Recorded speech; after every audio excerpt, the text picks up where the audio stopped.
aking kamay sa pag-abot ng kanyang sukli. Sabay bigla akong nag-ay. Miss sa loob ng jeepney, sana naman ako'y bigyang pansin. Miss sa loob ng jeepney, sana naman ako'y bigyang tingin. Di naman dyan, di naman dyan.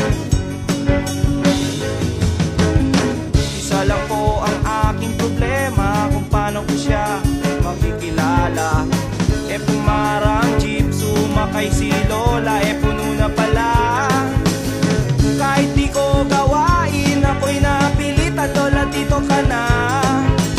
Nang ako'y nakasabit na biglaan, kulong niya ingat ka baka ka madisgrasya. Ako'y na siya sa caring niya, ako'y na siya kasi concerned siya.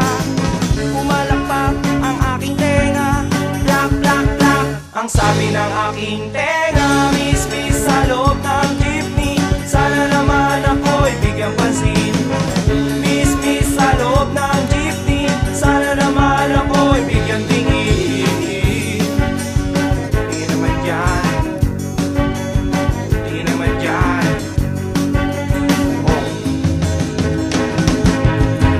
Pagdating sa dulo, biglang na traffic, may banggaan daw sa kanto. Nagkabangga ng aming tingin, nauwi sa mabuting usapin. Nagkabangga, nagkahaba ng aming usapan. Mula kababawan hanggang kalaliman, di ko na malayan, siya pala'y papara na. Goodbye, goodbye ang sabi niya. Goodbye, goodbye hanggang sa muling pagkikita. Goodbye, goodbye, goodbye, goodbye, goodbye. Nakalimutan kong itanong pangalan niya at tirahan niya.